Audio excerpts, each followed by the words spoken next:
I now call to order the Pittsylvania County Board of Supervisors business meeting. Ms. Clerk, would you call the roll, please? Mr. Cheshire? Here. Mr. Dalton? Here. Mr. Dudley? Mr. Scares? Here. Mr. Warren? Here. Mr. Barksdale? Present. Mr. Ingram? Present. If you would join with us in a moment of silence, please.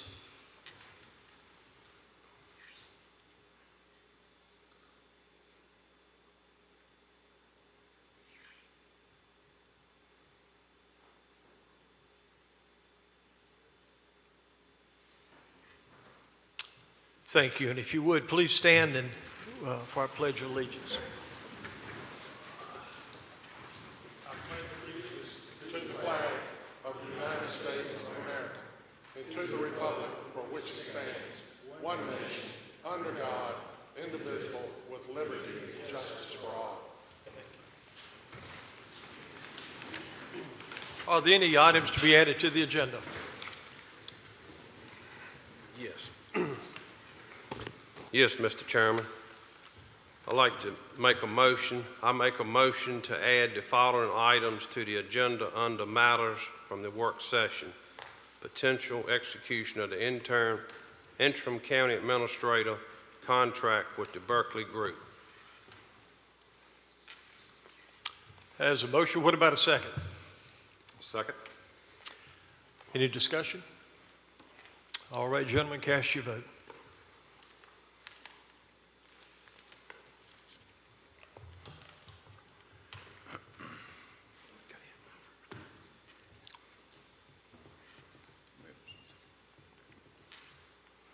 A little on the slow side.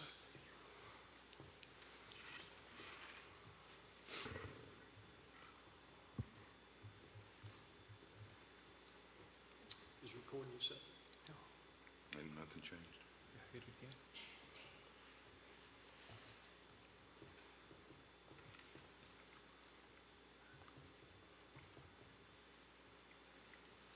Nothing like technology, is it? All I can say is hit it real hard. I can set those if you'll give me just 1 second.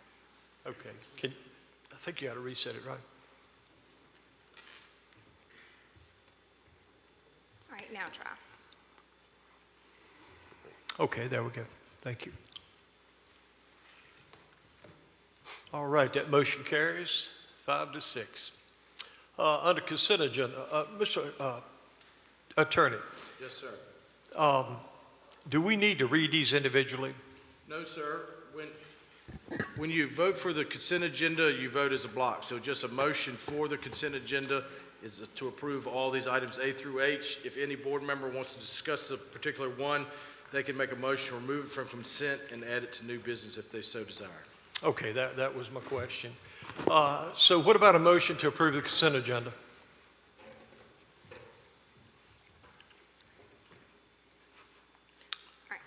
I make a motion to approve the consent agenda as is. Thank you, sir. What about a second? I'm going to open this, but this is actually approval of the agenda. So we're going to do that one first. Okay. Okay? Need to approve the amended agenda and Okay. then to consent. What about a motion to approve the agenda as written? Yes, I make a motion to approve as is written. Okay, what about a second? I'll second. Ms. Cheshire? Any discussion on that? Okay, cast your vote when you can. Hold on 1 second. I'm going to set those for you. Okay?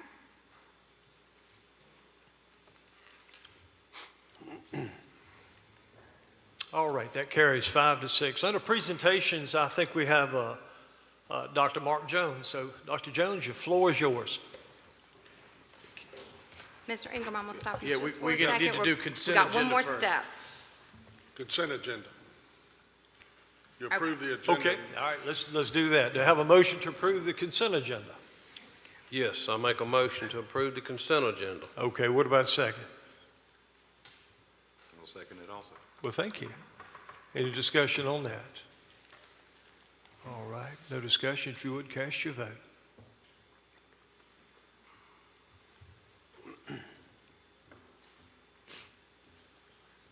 Mr. Barksdale, since Kevin is working on yours, can I get your vote verbally? Yes. Thank you. Okay, that carries. Now, Dr. Jones, sorry about that. I think we are up to you. And for the benefit of the citizens, this is a presentation regarding the 1% school sales tax. Mr. Ingram and members of the Board of Supervisors, thank you very much for having us this evening. I have Dr. Martha Walker with me this evening. She is the chairman of the Pittsylvanians for a Brighter Future, who chaired the group last year. Appreciate this opportunity to come back to you to make this request. As you're aware, the legislature 2 years ago provided the opportunity for Pittsylvania County to through referendum initiated through the Board of Supervisors, a resolution to the circuit court judge for referendum on a November ballot for a 1% sales tax for the purpose of funding school capital projects. This evening, I'd like to share first some information about the process, but then also share the needs of the school division. This is the question that was on the ballot in this past November of 21. And the question reads, should Pittsylvania County be authorized to levy a general retail sales tax at a rate not to exceed 1% for the sole purpose the revenue would be to provide for school capital projects? So we're making that request again this year. The next couple of slides, I'll share the needs for Pittsylvania County. These are current needs for our school division. We have 8 of our elementary schools that were built in the 60s or earlier, and we have our Career Tech Center that was built in 1978 that we would like to expand because of the types of programs that we have there. The cost there is a total of $44 million of needs there in those buildings. Those needs are going to come due at some point over the next 10 or so years. And so this is a mechanism that localities can use. Other localities adjacent to us have Halifax and Henry, have both passed this resolution along with other school divisions across the state. You know, we talk about what Pittsylvania County Schools does to maintain our buildings, and we have an excellent maintenance staff led by Mr. Kenyon Scott, who is our Assistant Superintendent for Operations, but also Mr. Mike Hudson, who is our Director of Maintenance. Mr. Hudson has an engineering degree from Virginia Tech, highly skilled gentleman who maintains our buildings well. We use, you know, every bit of funds that are available, that we have available to be sure our schools are in good repair. And these are some things that we've done recently to tackle the needs over the next 20 years or so. The first is that we have a solar power project that will generate savings in electricity costs of $5.6 million, and that will pay for roof replacements and repairs for those schools. We also have entered our third performance contract with Train, and there we'll save $1.1 million in energy, electricity usage, and there we're going to do HVAC repairs and replacements.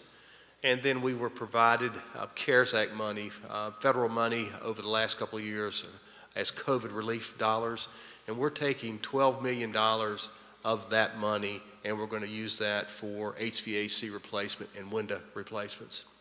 We've also contributed $5.5 million to the broadband initiative. So the majority of the COVID relief money has gone as an investment in the school division. So I just thought that's important to share, what we've done to alleviate some of the burden on the county. Large costs, you know, we're a large school division. We have 23 buildings. We have 18 regular schools, and we have a Career Tech Center, we have an alternative school, and we also have, you know, a central office. We had to replace chillers and rebuild chillers, and that's at a cost expense of anywhere from $100,000 to $200,000 on our middle and high schools, as well as our Career Tech Center, and so those are very expensive as well. We also have mobile units that we need to replace, and those mobile units are at John L. Hurt, Kentuck, Mount Airy, Southside, Stony Mill, and Union Hall. total of about 25 mobile units. These are our schools, real quickly and these are our individual needs. I will not go through these, but we have these listed individually by school. You know, even looking at our two newest elementary schools, we need to replace, those were built in 1996. You know, they're nearing 30 years. In 2026, they'll be 30 years old. The cost to replace a roof there is upwards of $600,000. We need to change the entrance there to allow more vehicles to bring children to school and pick children up. And so we have some needs there at Gretna and Twin Springs, as well as our other older schools. We're in need of roofs, we're in need of classrooms, and in need of window replacements. If you were in room 2 just now, when you're back in there, you'll notice the windows there. Just fill the windows there. You'll see where there's those that are deteriorating. Same type of issues we're having in our schools. But here are our other schools and the needs there. We have them priced out based upon estimates done by Mr. Hudson as well as Dewberry. But I'm just going to flip through these very quickly. And then our Career Tech Center, we want to expand programs there. Auto Tech, EMT, HVAC, industrial maintenance, and nursing and health sciences, as well as relocate programs. We have programs behind the building in our old mobile units, as well as a classroom that we built, our students built back in the late 90s. Adult ed, EMT, horticulture, and small animal care, vet science. We'd like to bring those back into the building. Any questions for me? That completes my presentation to you all. Greatly appreciate you all having us this evening, and greatly hope that you consider the resolution that would go from the Board of Supervisors to the Circuit Court Judge. Thank you, Dr. Jones. Any comments, questions from board members? I have a few concerns. I spent most of the day out at the last election at my precinct, and I had a lot of people come up and had no idea what this was all about. So I definitely need to do a better job of advertising, because I'm certainly for this, because this initiative is going to take the burden off the property owners out there on higher taxes. But one thing I would maybe think about doing is some flyers and having those at the precinct polling places so people know what this is all about. And I think, wasn't this a 20-year cutoff? It was going to go for 20 years, and I think it was 30 years on the ballot, wasn't it? Yeah, it's a 30-year cutoff. Yes, sir, it is. So it was a 30-year cutoff. Okay. No, I'm sorry. It's a 20-year cutoff. It's a 20-year I think the ballot had 30 years. So that really had people freaked out too. So Okay. again, I think it's really important to do a better job of advertising, but also if you can get something and have someone there handing out flyers at the polling places, I think it will do a better job. And how many votes did we lose by this last time? About 14. What was it, 14 final? 14. I think we could have got 14 on the day of election if there's somebody been there I tried to do my best with the number of people that were coming through, but I really think a better job of advertising will help us out a lot. Yes, Thank sir. you, sir. Yes, sir. Thank you. Anyone else? Mr. Warren? Yes, I once again will be supporting it. I've advocated for the school division the whole time and appreciate the great job you all do. I do know the last time, not this most recent, but before, it was pre-COVID, so you could get in there and get into schools and show, and actually people could touch it, feel it, and get a better handle on why the needs were there. So I definitely think we'd probably do hopefully improve on our marketing part, but I always will support these endeavors that give other people passing through or buying products from Pittsylvania County to participate in funding our endeavors versus us relying just 100% on our citizens paying all the bills. That has been very successful for other localities where they allow outside folks to help them pay their bills. So I certainly always advocate for that. Thank you. Thank you. Thank you, Mr. Warren. Anyone else? That's the bad thing about going last is that they take all my good talking points. But I was going to say, when I was campaigning, supporting our school system was one of the three major things that I ran on.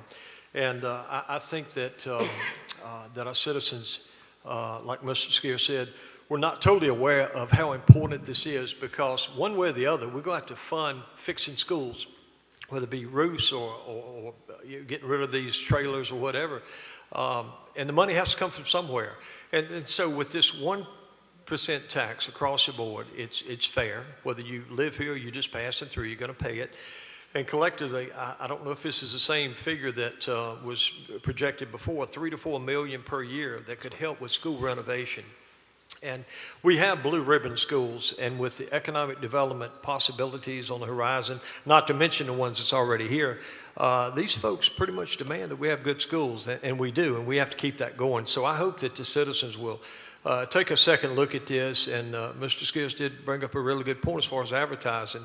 Collectively, we need to do a better job advertising, and so, and I've talked with Dr. Walker about that, so we'll do better. And second time around, if people say no way, we'll have to accept it and run, but I think that this surely deserves a second chance. Thank you very much. And you have our support, Doc. Thank you. Okay, Dr. Walker, you like to add anything to that? Good to see you. It is a pleasure to be with you. I am Martha Walker. I am of the Dan River District, and I had the pleasure of working with the school board and the Board of Supervisors last year as we worked on this campaign.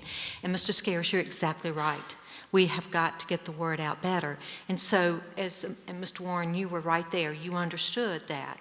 However, we started a little late, as you know, at the request of many people. So what can you do as a governing body to make this happen? At every Board of Supervisors meeting, would you mention this? Would you say this out loud and why it's important of support? As members of your own networks, would you share that? And would you help us spread that word? We need your resources. We need legal guidance so that we know what our options are. We need volunteers to work the polls, and you know your communities and how to get those volunteers there. So help us. I'm just a phone call or an email away. You all pretty much have my number. So please help us. We are citizens. We're the residents who love this county and believe in these schools too. So we thank you for being supportive. All right, thank you so much. I got to work the poll with the legendary NFL great Ferrell Edmonds, so that was good.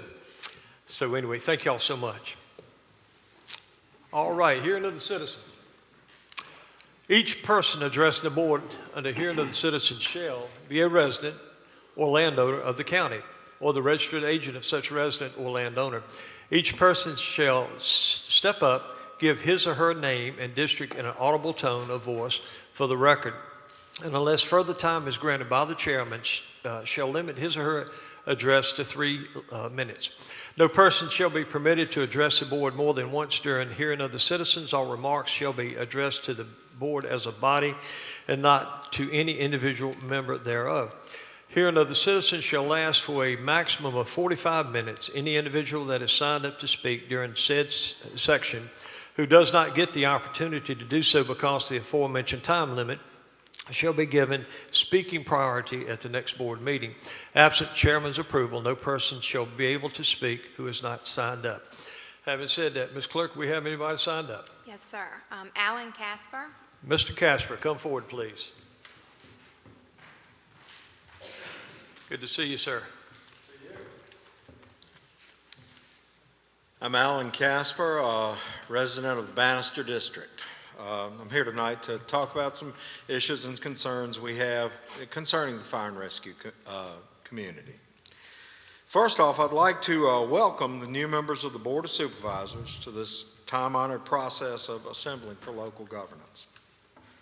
It's an exciting time to be a citizen of Pittsylvania County. I look forward to the coming year with all of the many things we have in store for us.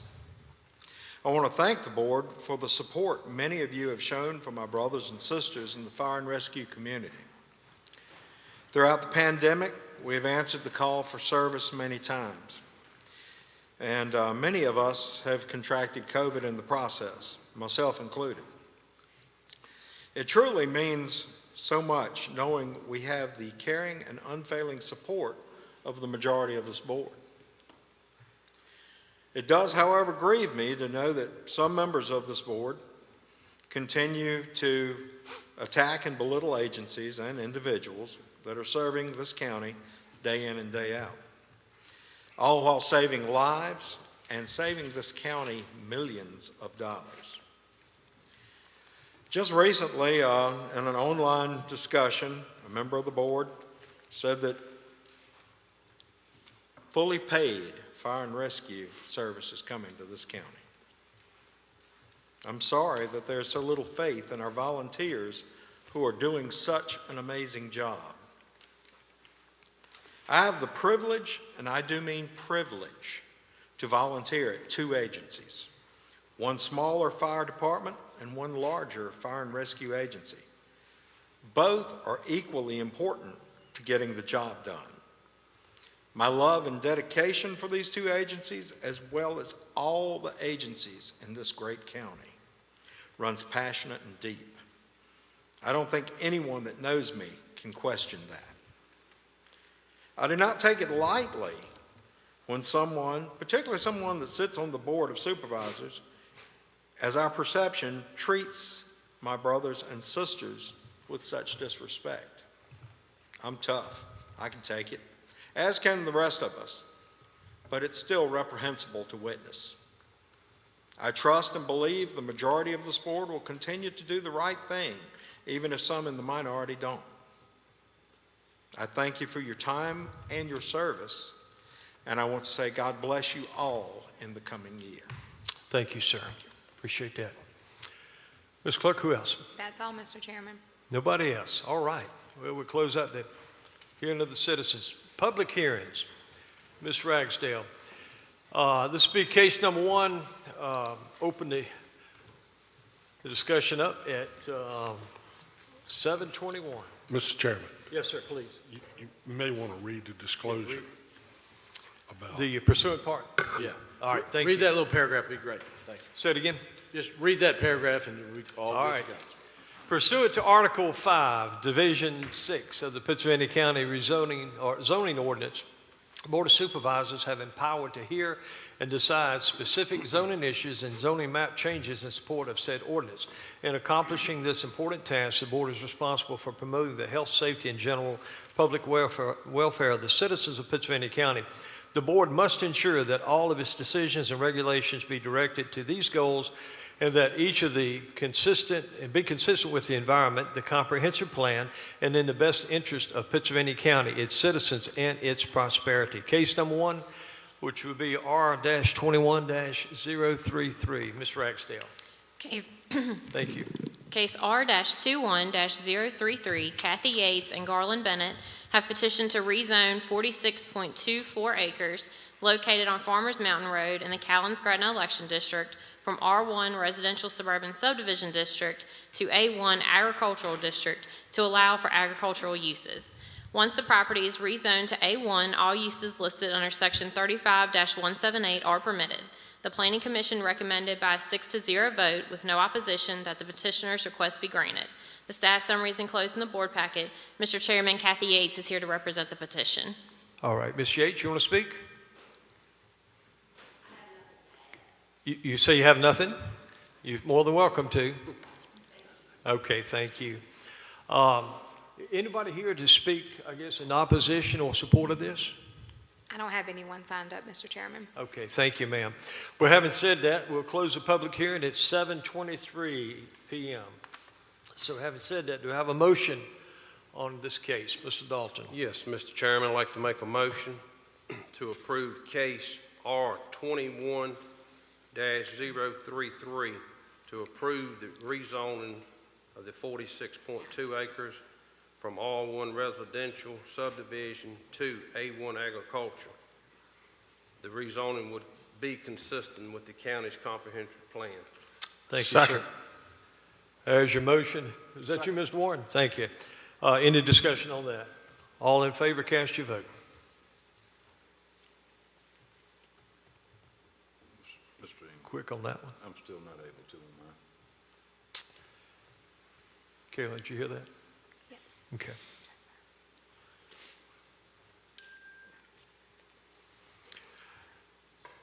Kathy, it's still passed 4-6 or 5-6. So anyway, your land has been rezoned. Thank you. Mr. Cheshire, let me get your vote verbally, just so I have that for the record. Yes. Thank you. Thank you, ma'am. Okay. You need a minute, Kevin.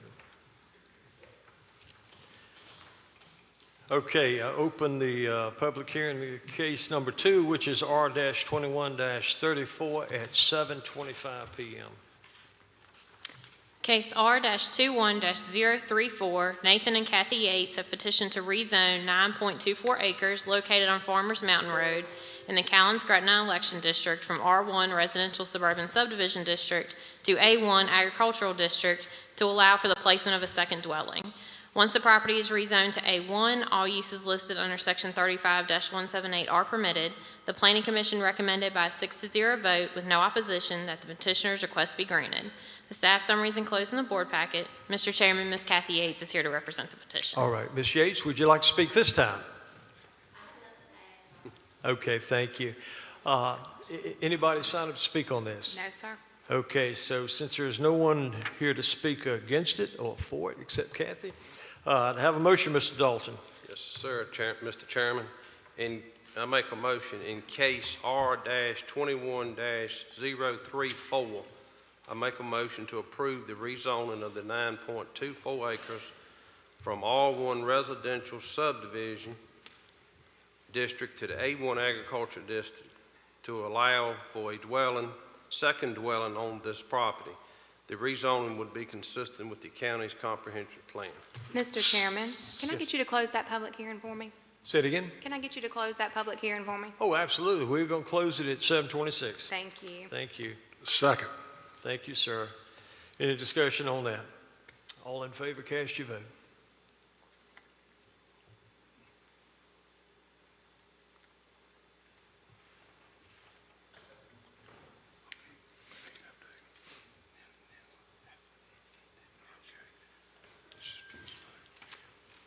All right, Ms. Yates, your property's been rezoned. Thank you so much. All right. All right, case number 3, which is R-21-035, open to public hearing at 7:27 PM. Ms. Rexdale. Case R-21-035, Samuel Breedlove has petitioned to rezone .27 acres located on Gaiman Lake Road in the Tunstall Election District from A1 Agricultural District to R1 Residential Suburban Subdivision District to allow the property to be consolidated with an adjacent parcel zoned R1. Once the property is rezoned to R1, all uses listed under Section 35-222 are permitted. The Planning Commission recommended by a 6-0 vote with no opposition that the petitioner's request be granted. Staff summary is enclosed in the board packet. Mr. Chairman, Samuel Breedlove is here to represent the petition. All right, Mr. Breedlove, would you like to come up and speak? Come on up here, sir.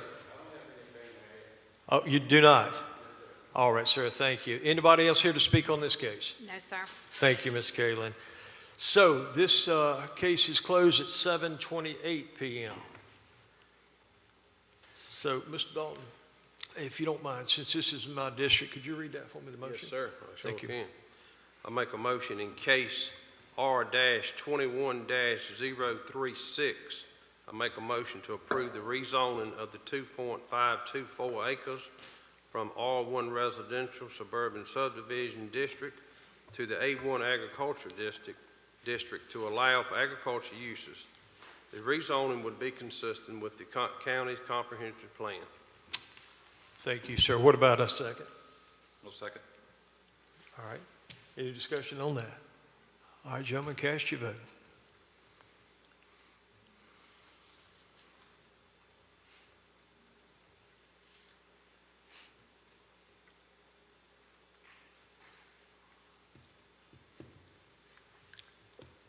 I'm not getting a chance to vote. Okay, we can do this. I'll vote in the affirmative. Okay, we can do this verbally. Mr. Cheshire, you had that second, correct? Yes. Okay. Mr. Scares? Yes. Mr. Barksdale? Yes, yes, yes. Mr. Barksdale, can I get your vote, please? Not yet. Not yet. Not now. It ain't coming through. This is not up there. Mr. Cheshire, but it's not on our screen. It's not working. Just tell her yes, or she recorded the meeting. He's coming.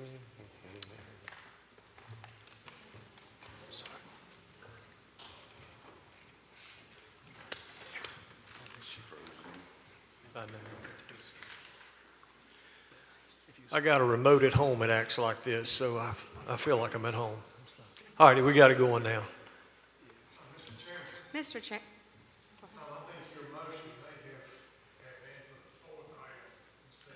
Yeah, it was. It's .27 acres. We read the wrong one.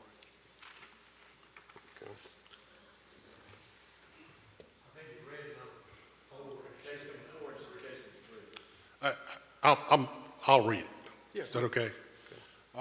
Staff recommends approval of case R-21-035 submitted by Samuel Breedlove, requesting the rezoning a total of .27 acres located on State Road 624, Gammon Lake Road in the Tunstall Election District, and shown on the map as part of GPIN number 1443-29-525 to combine with adjacent parcel zoned R1.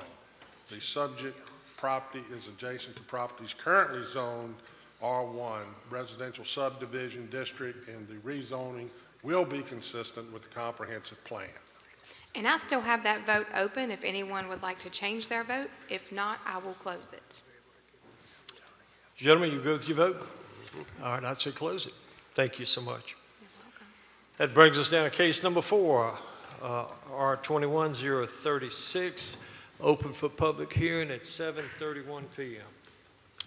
Case R-21-036, Damon Haskins and April Allen have petitioned to rezone 2.524 acres located on Burton Lake Road in the Callan-Scranton Election District from R1 Residential Suburban Subdivision District to A1 Agricultural District to allow for the property to be subdivided and the vacant parcel to be used for agricultural purposes.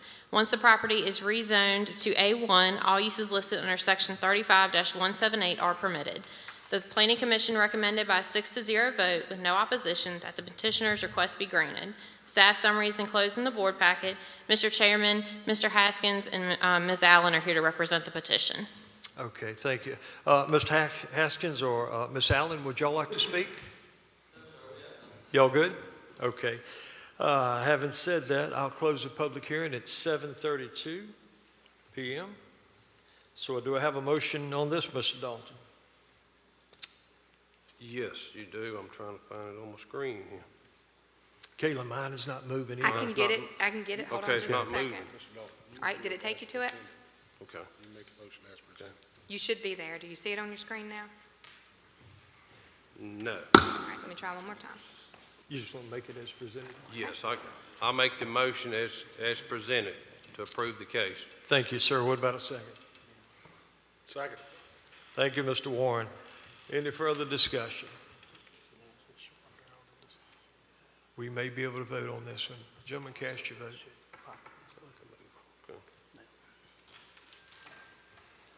Perfect.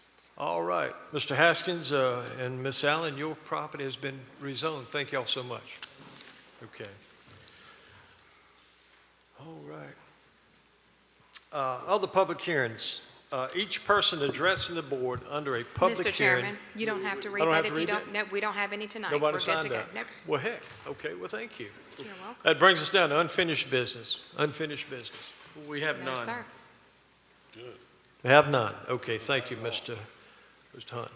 As far as new business, let's be on to 12A, resolution number 2022-01-03. To have a motion on that resolution. Mr. Chairman, I'd make a motion that we approve Resolution 2022-01-03 in reference to the school's 1% sales tax referendum adoption.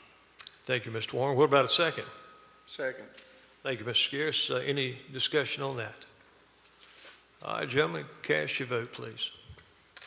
Hey, Kevin, my screen is on. Technology. Hey, Kevin. Okay. I'm going to get yours verbally, Mr. Dalton. Yes. Thank you. Dr. Jones, Dr. Walker, thank Okay. y'all. That resolution passed.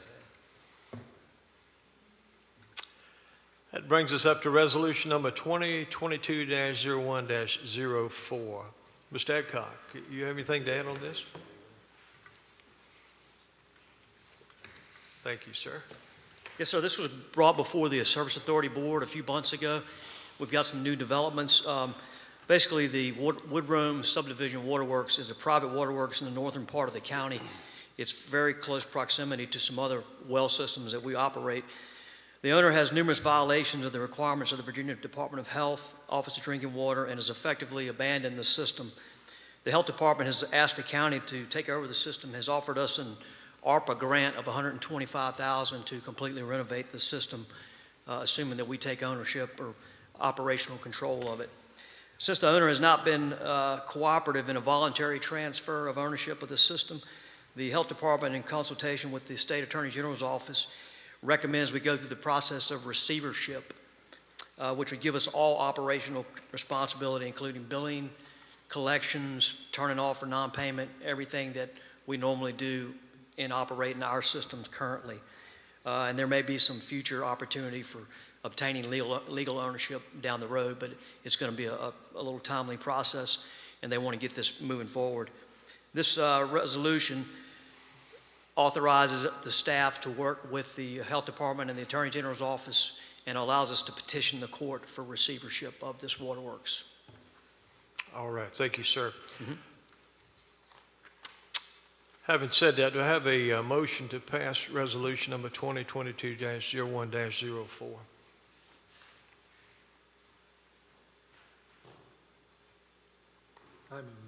All right, Mr. Barksdale, he's the mover on that one. So hit the green button that says move. All right, what about a second? Second. Ms. Scares. Thank you, Mr. Scares. Any discussion on this? I have a couple of questions. Yes, When I was reading this, Mr. Adcock, it didn't make me feel like we had much choice in taking ownership of this or taking over the service unit. Is that? No, they're asking for us to do it. They're definitely, it's up to us to accept that. Okay.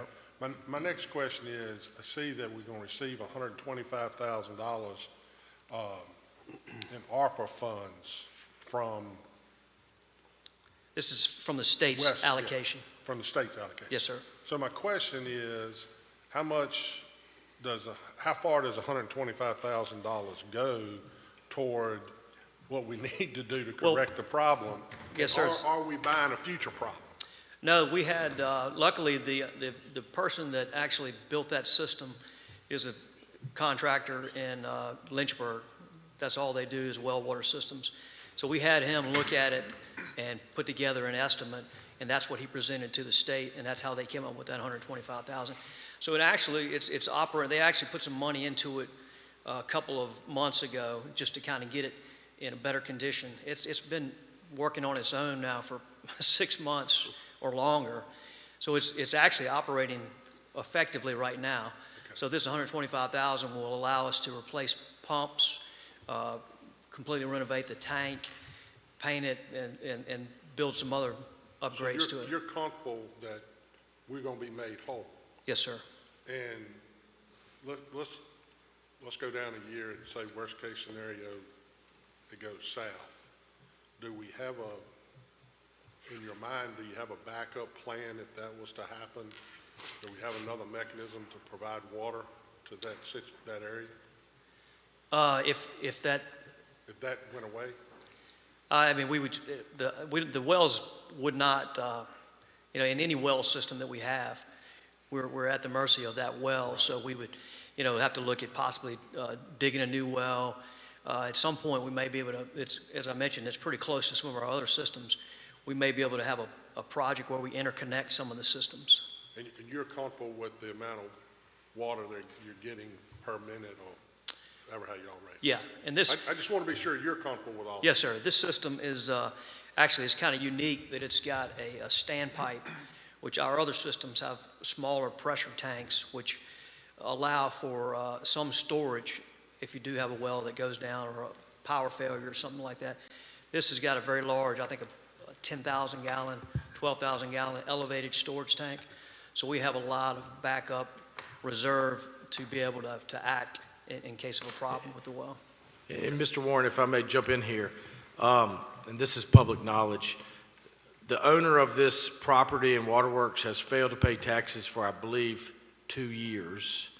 And in one more year, Mr. Shorter can go after him and seize the property. So it's going to probably end up being ours. Either way. Well, I just wanted to get confirmation from you that you were comfortable that, we don't want to buy a pig in a poke. No, yes, sir. And I think when we brought it to the Service Authority, we didn't have any idea of what kind of funds we were going to get to do this renovation. So when they came back and offered this, it makes it a lot more palatable. And we will, based on the terms of the receivership, we will take over and start getting revenue from the approximately 30 new customers. Yep. Right, I read that in. Yep. Thank you. So how long has that been in service? How long has that system been in service? I can't recall, excuse me, I can't recall when it was put into service. I would think maybe 80s, sometime in the 80s.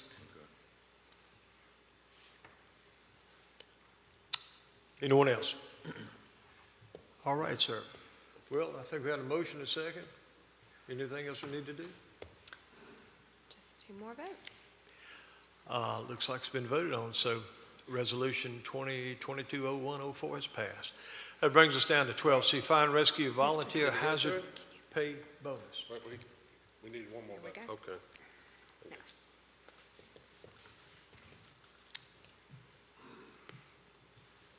Okay, Ms. Vanderheiden. Yes, I just wanted to start by sharing some background. Previously, the Board of Supervisors approved to give county fire and rescue volunteers $500 if they were vaccinated and could provide proof of that. In December, we provided 163 vaccine incentives to those volunteers, and that left an unencumbered balance of $68,500. So after talking with Chairman Ingram, he thought it would be great to take this balance and add it with the funds that were remaining from the employee bonus and a vaccine incentive to get a total of $168,500 to reward volunteers who actually answered calls during the COVID pandemic. So after discussing this matter further with Chris Lemp, who is the Director of Public Safety, he felt like we needed to create a new line item in our ARPA funding and title it Volunteer Fire and Rescue Hazard Pay Bonus. We didn't want to convolute the two. We didn't want to have the vaccine with the bonus. It needed to be kept separate. And with those extra funds, the $168,500, he thought that it would be appropriate to offer these volunteers $500, and they needed to meet a certain criteria in order to qualify. So they needed to either answer 50 calls during calendar year 2021 or 10% of the total agency called volume for that same time period from January to December 2021. Those calls would need to be approved by the agency chief and vetted by public safety personnel, whether that be Chris Lemp or his designee, before that's paid out. And so I offer that to you all for consideration tonight, and we would set up that appropriate line in our ARPA funding, and we would have you all approve that transfer tonight. All right, thank you. So is there a motion that we approve this? I don't have a motion yet. But we can make that motion. We get a motion in a second, and we'll talk about it. Mr. Dolan. Yes. I'll make the motion to approve these funds to pay the bonuses to all the qualified people based on the above presented criteria. Thank you, sir. Very well. Second? Second. Mr. Cheshire, any discussion? Any comments?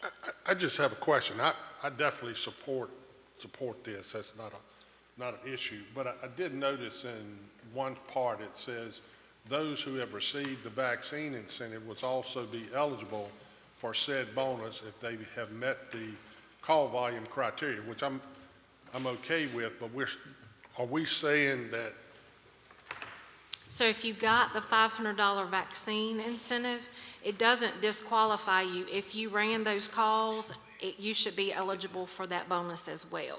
well, Because we don't want to say, in lieu of you getting the vaccine bonus, well, I agree, I understand what you're saying.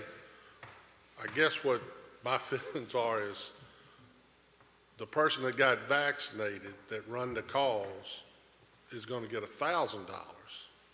But the guy or girl that run the calls that didn't get the vaccine is only going to get 500. They took a risk, the same hazardous risk. I guess it just, just think about being fair to everyone. I mean, I'm okay with it, but it's, and the reason for that, I guess, is because of, you don't want to convolute the two. So you can't say, well, if you got the $500 vaccine, we're not going to give you the other. Because then it's almost like, and we offered we want to if I cover remember everybody. correctly, we offered the $500 vaccine not only to fire and rescue, but we employees offered it to all employees, correct? yeah, employees got $1,000. Volunteers they received 500. Yeah, that was my question is, I thought this was just 500 for the fire and rescue folks without the vaccine mandate. And that was the gist of this, is to not to penalize those who chose not to get the vaccination, who had been ahead running calls. And I know some personnel had got the vaccination after the fact and had run as many as 800 calls. So in order to sort of back up and be fair to everybody that serves us, is that we want to make them And you all could choose to do that. Well, I mean, that's fine. Do you know how many received the $500 for the vaccine? 163. Of fire and rescue? Mm-hmm. and we got what, like 137 left?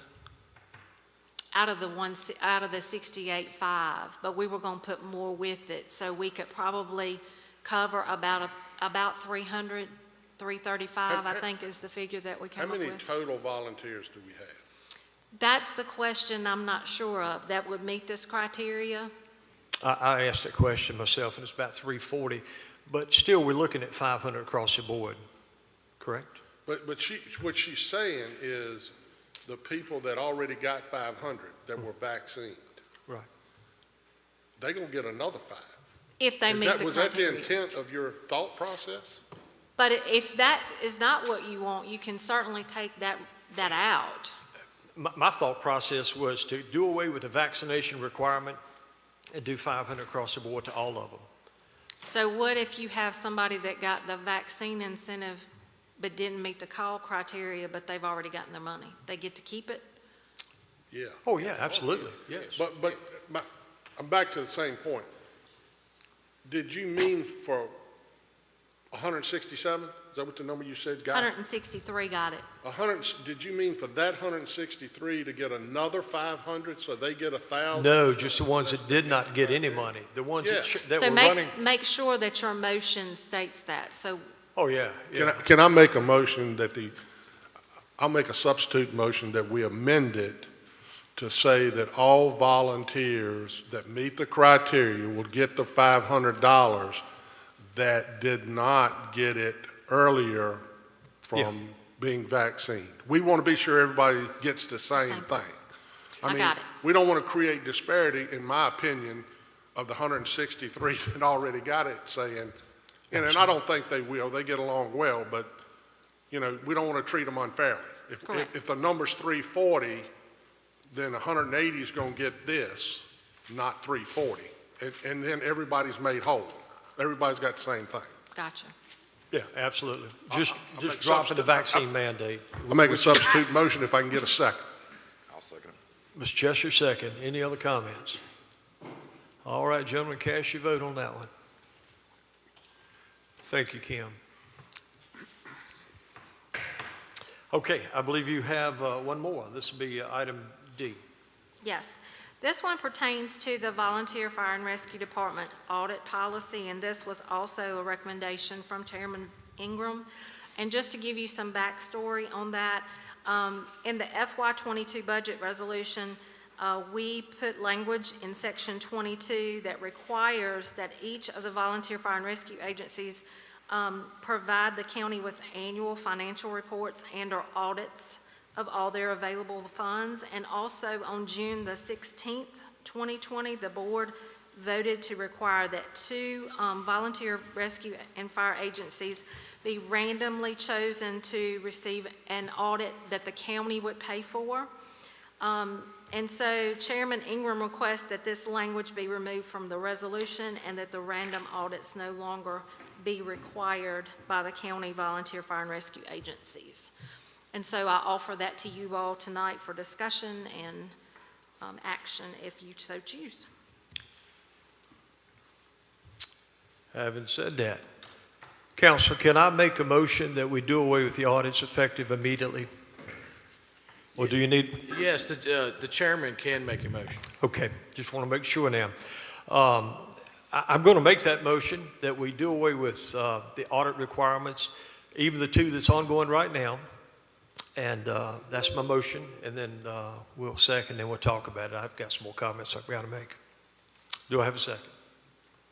Second. Thank you, Mr. Cheshire.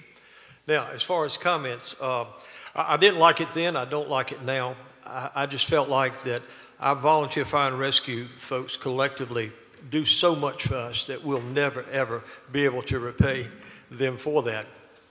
And so I looked at the audit as so unnecessary, not only in the context of doing it, but it was like we were trying to micromanage that specific department.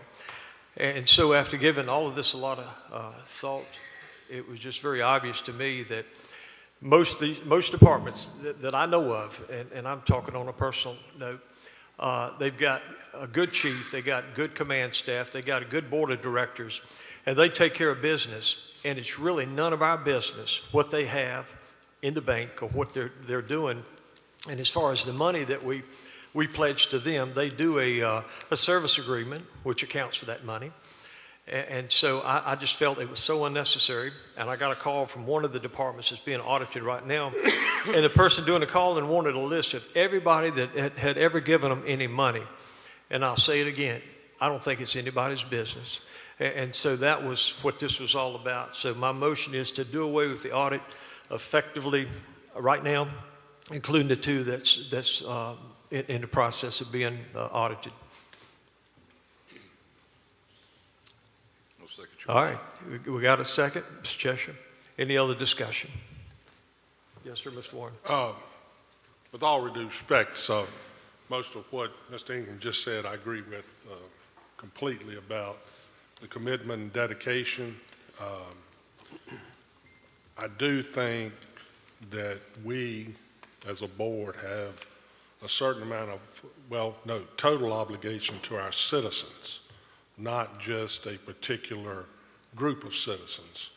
And, if I remember correctly, Kim, we revised our requirements that if they had their audits done, because they're doing them themselves to keep their 501c status, that we would refund, if they had a CPA audit, we would accept that, and it wouldn't be an independent audit done.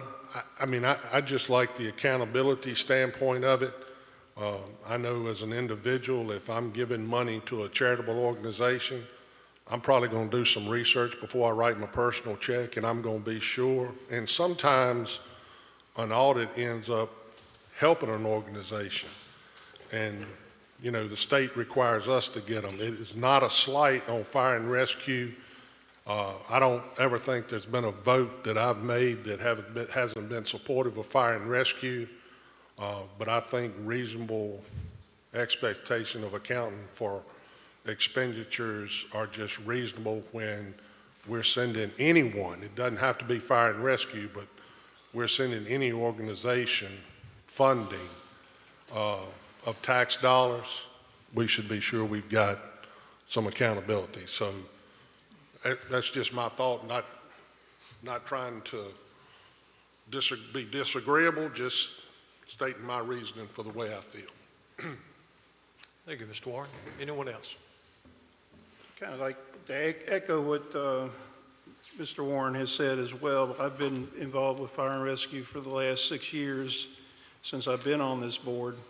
And with the exception of maybe one instance, I voted almost 100% with their needs and increasing funding. I did not vote for the upgrades on Rescue 1 back in the day when the county was almost bankrupt. We didn't have the money. I would have voted for that wholeheartedly at that time.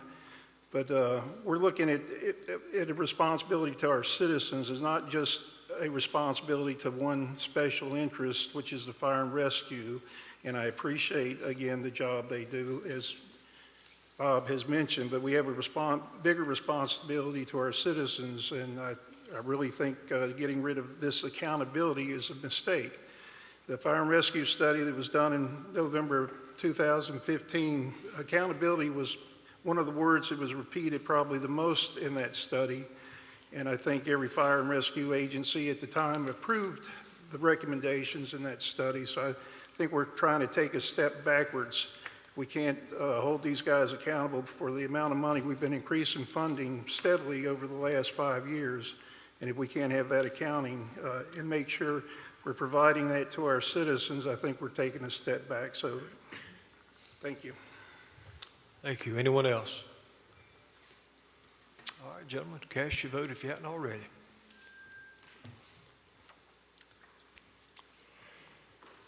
All right, that has been approved, and the audits are history. Next item is the BE County Public Safety Ordinance revisions, and just to make clarification, this is something we brought up at the meeting on January the 4th, and we're required by law to advertise for at least 2 weeks. Well, the way the timing shook down and to allow for public comment, this will not be voted on until the February meeting, if I'm correct. All right. So having said that, let me give you a little history behind this. There was a lot of work that went into that, and we're not trying to gut what was done, but we're trying to refine it to make it fair. And there's 7 supervisors that worked mighty hard to earn their seat. And we thought it was only fair that each supervisor would be given a vote to put somebody on the Fire and Rescue Commission that was knowledgeable in fire and rescue, not just somebody. So that was one of the major changes, to give each one of us a vote. Now, I've been on the board 2 years and never got a vote, so hopefully I'll get one this time. But also leaving the quadrants in place, that gave the respective fire and rescue agencies within that quadrant the ability to come together and offer up a business person, hopefully with fire and rescue experience, that would take care of that. So that would be 11 seats. And there's a lot of good people currently serving that can, in essence, be reappointed. So what we'll do is that we'll vote on February, but between now and then, hopefully you'll be thinking about some people that would be very well suited to serve. Also, one of the problems with this was having a county employee, whether full or full-time or part-time, serving on this commission. So that was one thing that goes into this, to where you could not work for the county and also serve on the board, which this board does have a stipend for what that's worth. And so it's just basically revamping how people are put on that board. And so again, by giving all 7 supervisors one vote and leaving the quadrants alone, the matrix, all of that has not been touched. It's the same matrix. And of course, I've talked with Chris Limp in depth about this, and he is totally behind it. And so we just think it's fair. So I guess if there's any other discussion, by all means, share your thoughts. Well, I would like to share mine. I worked on the ad hoc committee that came up with the Fire and Rescue Commission setup, and the focus was to have an unbiased commission, meaning you have 4 individuals who were civilian community leaders, and you also have 4 fire and rescue, from 1 for each quadrant.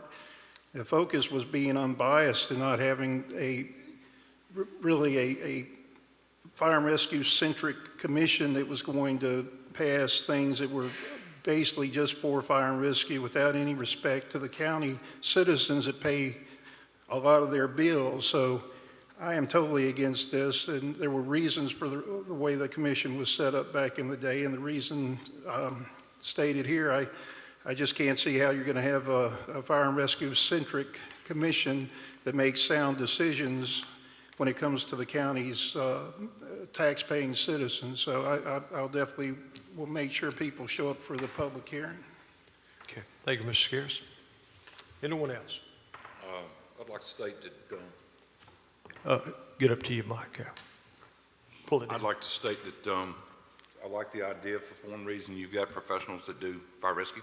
That's the guys you want on there. They're not always going to get along, just like we have differences on the board. But if you want to do the best, you want to get somebody that's skilled in what they do.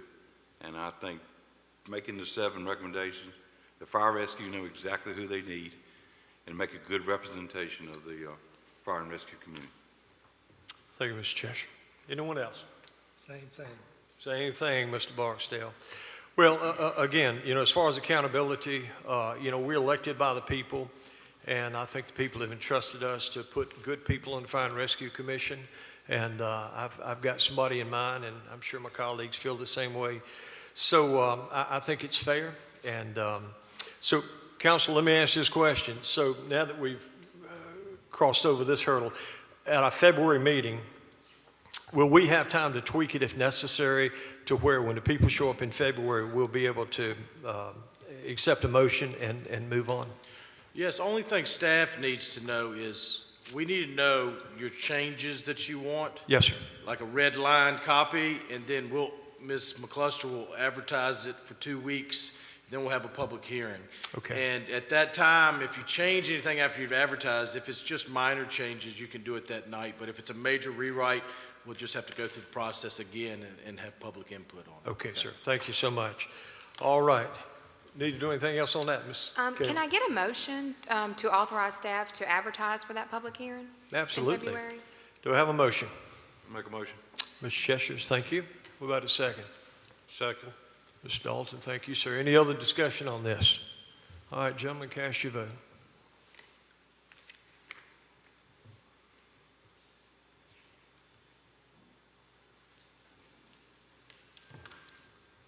All right, that passes. Thank you all so much.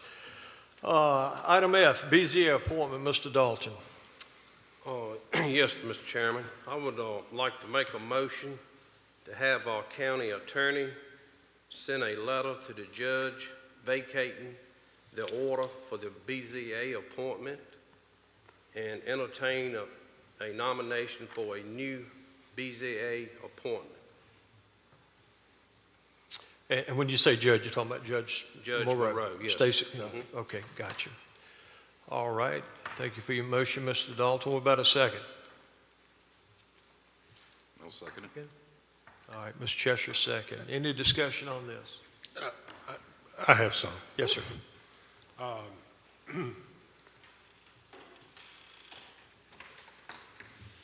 think we need to realize something, that this is not a Board of Supervisors appointment. The judge is kind enough to ask if we have recommendations.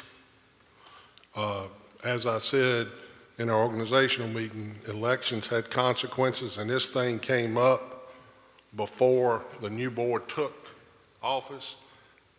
I want everybody to realize, before you cast this vote agreeing to this nonsense tonight, is that a judge, circuit court justice, has determined that the individual met the criteria and qualifications to serve, has served before, and you're asking her, who we have to work with on courthouse and everything else, to vacate an order, which means she's basically going to say, I was wrong.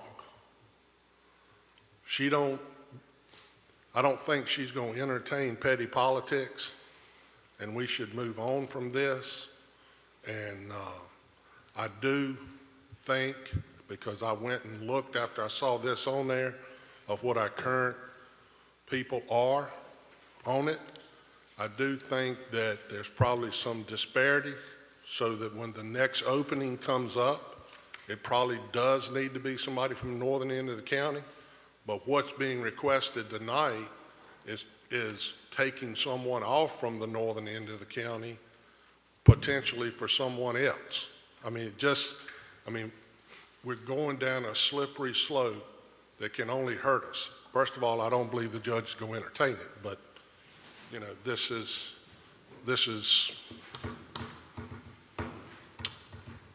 just a bad precedent. Any other comments? Yes, Mr. Chairman, I'd like to make a comment. Yes, sir. This is one of these things that I think this new board sitting here tonight should have had a voice in to send it to the judge, and that's the reason I'm asking for it to be vacated and give us an opportunity to appoint someone. All right.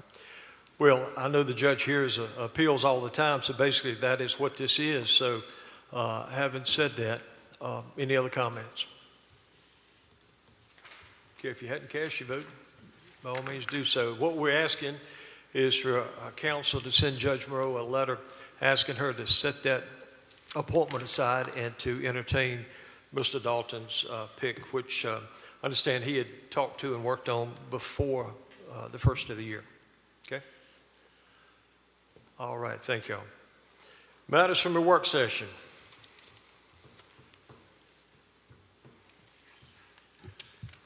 I think that's you, We Mr. have one item that needs to be added.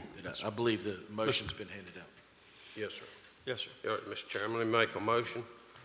I'll make a motion to approve the agreement between the Berkeley Group in Pittsylvania County, Virginia for a non-professional service for the interim county administrator with the changes of 3 months with the option of 3 additional months. All right, what about a second? Second. Thank you, Mr. Barksdale. Discussion.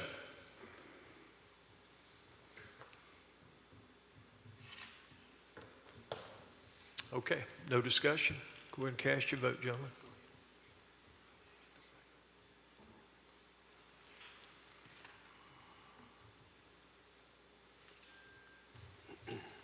All right, that motion passed. Just for the public's knowledge, is basically we are asking the Berkeley Group to assist us by putting an interim county administrator in place starting February the 1st, which is Clarence Mundy, who's been the county administrator before.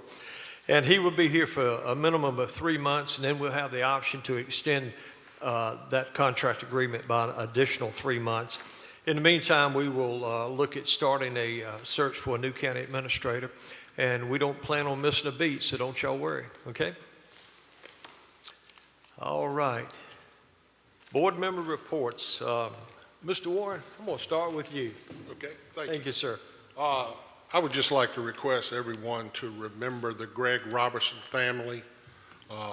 For anyone who doesn't know, he was a candidate for the Callins-Gretna district that Mr. Dalton currently serves.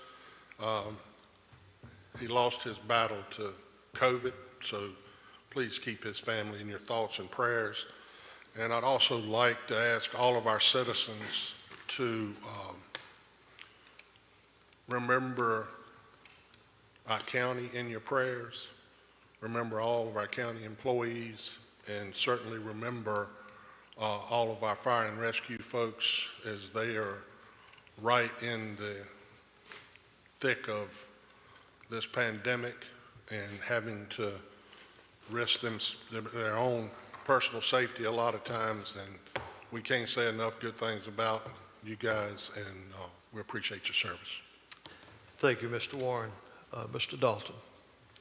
Yes, Mr. Chairman, I'd like to also mention that Greg Robinson, he was a candidate that run against me, a real nice guy, him and his family. Keep your thoughts and prayers for them.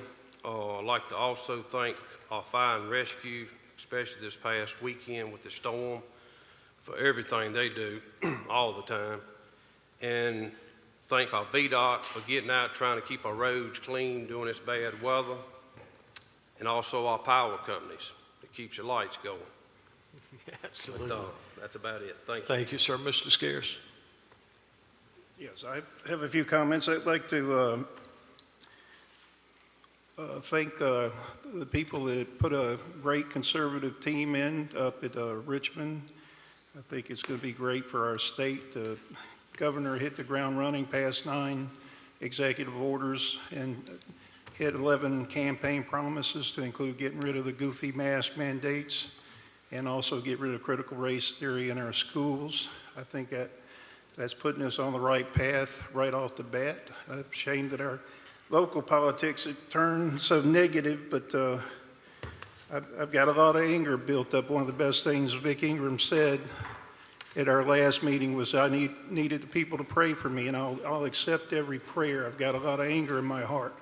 The disservice it was done to Mr. Smitherman, who I think was one of the best county administrators in the county, and the things that he's done for our county, the last of which was brokering a $42 million, almost $42 million tax revenue economic development deal, probably the best deal that the county's ever made.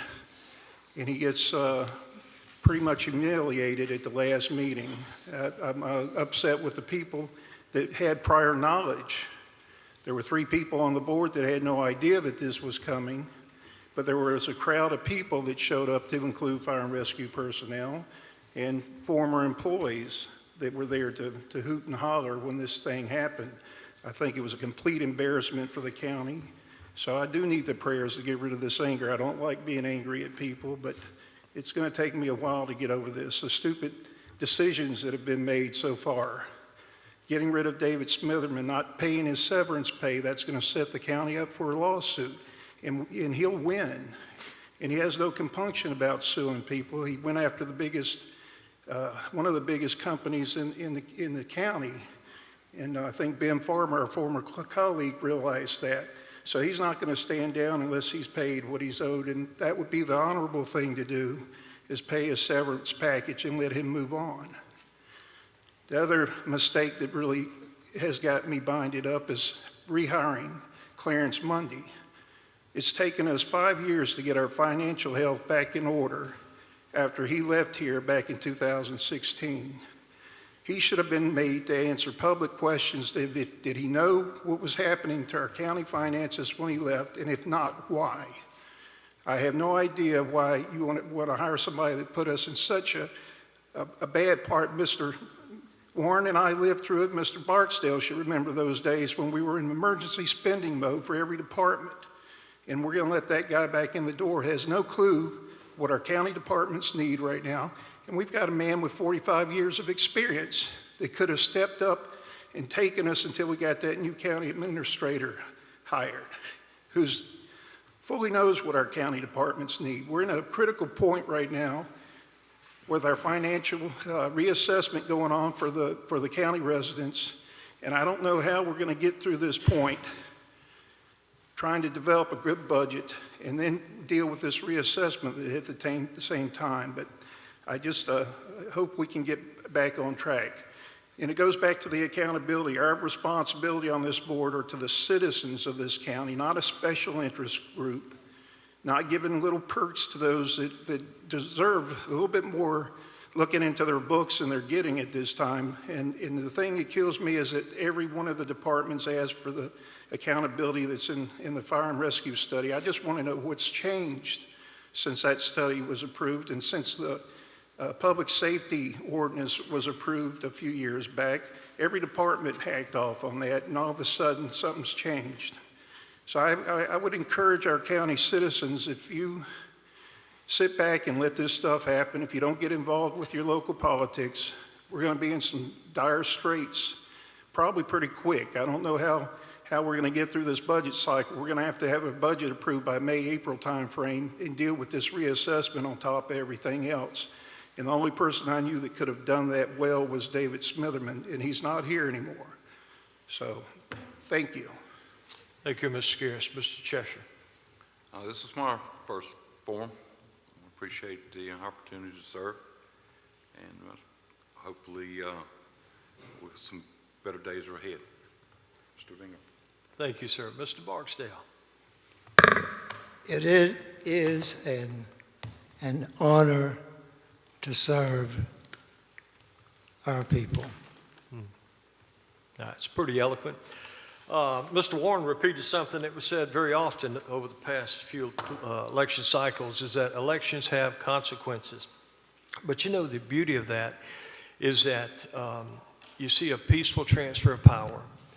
And what I called upon my fellow board members is to let's work together to serve the citizens well with dignity and respect. And I do understand that there's some frustration. But listen, we are bigger and we're better and we're stronger than that. We can overcome any obstacles that are out there. And with the new additions to the board, and it's an honor having Mr. Barksdale back. This will be round 2 or 3, but he's good to have him back. And of course, Darrell and Tim.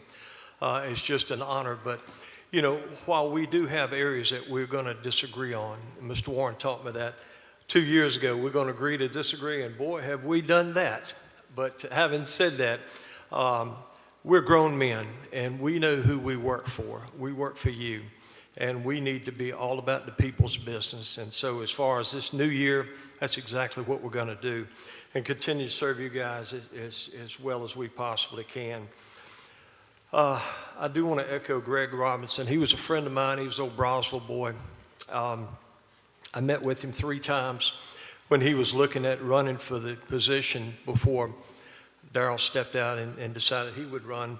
And I encouraged Greg to run, but I didn't commit my support until Darrell stepped out. And I had to tell Greg, I'm sorry, I can't support you. I've got to support Darrell. And I gave him the reasons. And he was good with that, and we retained that friendship. So unfortunately, he's one of many victims that COVID has taken away from us collectively way too soon. I want to thank Kaylin. You know, one of the problems I had with the old setup is I'd have to lean over to see who was talking. And so she and staff came down here and put a symmetrical twist to this meeting room. We got more cameras coming so that people at home can sort of see what's going on and have a better idea of what their government is doing for them. And again, I'm very thankful for Kaylin, so appreciate you doing that. And for you that took time to come out tonight, whether you spoke or not, thank you for showing up. And for those watching by TV, thank you. And I think I'm done with that. So what about county administrator reports? Mr. Arnold.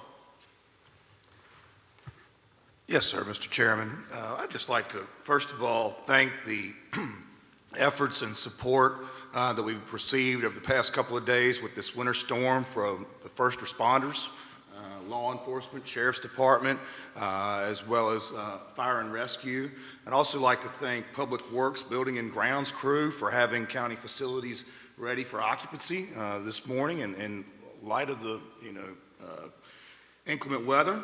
And I'd also like to just point out that since our last meeting in December, unfortunately, the county has lost 2 members of the organization. They unfortunately passed away.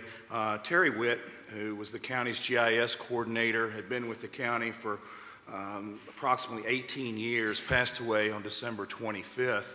And also, Licia Hairston, who was a site attendant at the Berry Hill Convenience Center, also passed away. She had been with the county for 3 years, and she passed away on December 30th. So I ask that we continue to keep the families of Mr. Witt and Ms. Hairston in our thoughts and prayers. Thank you very much. Thank you, sir. Mr. Hunt? I have nothing. Lawyers should be seen and not heard, and I know everybody wants to go to bed. I have to agree with you. Anyway, having said that, I call this meeting adjourned. Thank you all for showing up.